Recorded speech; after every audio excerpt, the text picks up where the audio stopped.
오늘은 철학자 스피노자가 남긴 한 문장을 아주 깊이 있게 들여다보려고 합니다. 아마 평화에 대한 우리의 생각을 완전히 바꿔놓을지도 몰라요. 자, 이 문장 한번 제대로 파고들어 볼까요? 스피노자가 뭐라고 하냐면요. 평화라는 게 그냥 전쟁만 없는 상태, 그런 외부적인 조건이 아니라는 거예요. 오히려 우리 마음속, 그러니까 내면의 상태에 달려 있다는 거죠. 어때요? 우리가 보통 생각하는 거랑은 좀 다르죠? 바로 이 지점에서 이 철학적인 개념이 아주 현실적인 문제로 다가옵니다.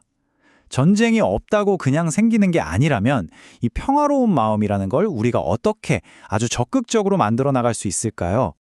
그럼 지금부터 스피노자가 우리에게 던진 이 평화라는 퍼즐, 그 첫 번째 조각부터 한번 맞춰보겠습니다.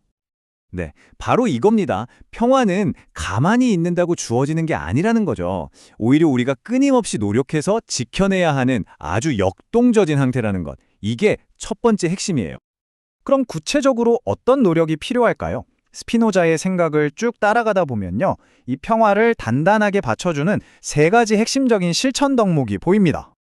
그게 바로 자비, 신뢰, 그리고 정의입니다. 이 세 가지가 우리 공동체 안에서 아주 활발하게 실천될 때, 그때 비로소 진짜 평화가 찾아온다는 겁니다. 첫 번째 기둥, 자비. 이건 그냥 누군가를 불쌍하게 여기는 마음이 아니에요. 다른 사람의 입장에서 먼저 생각해주고 서로를 적극적으로 챙겨주면서 공감대를 만들어 나가는 그런 행동을 말하는 거죠. 그리고 두 번째 기둥인 신뢰. 이건 뭐 그냥 생기는 게 절대 아니죠. 각자 자기 자리에서 성실하게, 꾸준히 최선을 다할 때 그런 노력들이 차곡차곡 쌓여서 서로를 믿을 수 있는 단단한 관계가 만들어지는 겁니다. 마지막으로 정의입니다. 이건 우리 공동체가 스스로를 건강하게 만드는 기능이라고 보면 돼요. 잘못된 건 과감하게 잘라내고 실수는 고쳐나가면서 공동체가 올바른 길로 갈 수 있도록 지켜주는 원칙 같은 거죠. 자, 여기까지 들으면 꽤 명쾌하게 정리가 되는 것 같죠? 그런데 여기에 아주 재미있는 반전이 하나 숨어 있습니다. 바로 현대기술이 던진 예상치 못한 한 수죠. 방금 우리가 살펴본 자비, 신뢰, 정의, 이 세 가지 기동 모델 굉장히 훌륭하거든요. 그런데 무언가 결정적인 한 조각이 빠져 있다는 지적이 나온 겁니다. 근데 놀랍게도요, 이 지적을 한 게 바로 인공지능이었어요. 어떤 블로거가 스피노자의 명언을 분석한 글을 AI한테 한번 검토시켜봤는데 AI가 딱 짚어낸 거죠. 이 분석은 평화의 겉으로 드러나는 행동에만 너무 치우쳐 있고 정작 그 뿌리가 되는 근본을 놓치고 있다고요. AI의 통찰력은 바로 이 지점에서 빛을 발합니다. 기존 분석이 말한 자비, 신뢰, 정의 같은 외부적인 행동이 있기 전에 그걸 가능하게 만드는 내면의 토대가 먼저 있어야 한다는 거예요. 그게 바로 깨어있음과 평정심이라는 거죠. 그럼 이제 AI 덕분에 알게 된 평화의 가장 깊은 뿌리, 그러니까 스피노자가 말한 진짜 마음의 상태가 뭔지 한번 알아보겠습니다. 그 첫 번째가 깨어있음입니다. 이게 뭐냐면 주변에서 무슨 일이 터져도 그 감정 있는 상황에 확 휩쓸리지 않고 한 발짝 떨어져서 차분하게 알아차리는 마음 상태를 말해요. 이렇게 마음이 안정되어 있어야 우리가 자비든 정의든 꾸준히 실천할 수 있겠죠. 그리고 이 깨어있음을 통해서 우리가 도달하는 상태가 바로 평정심입니다. 걱정이라 두려움에 마음이 막 흔들리지 않는 고요하고 자유로운 상태요. 이거야말로 스피노자가 말한 평화의 본질, 미덕을 갖춘 마음의 상태 그 자체라고 할 수 있는 거죠. 자, 이제 마지막 단계입니다.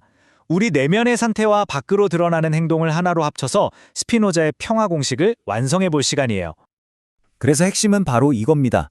내면의 평정심, 즉 고요하고 안정된 마음이 있어야만 우리는 자비나 신뢰, 정의 같은 미덕들을 꾸준하게 또 일관되게 실천할 수 있다는 거죠. 생각해 보세요. 내 마음이 막 흔들리는데 어떻게 다른 사람을 꾸준히 챙길 수 있겠어요?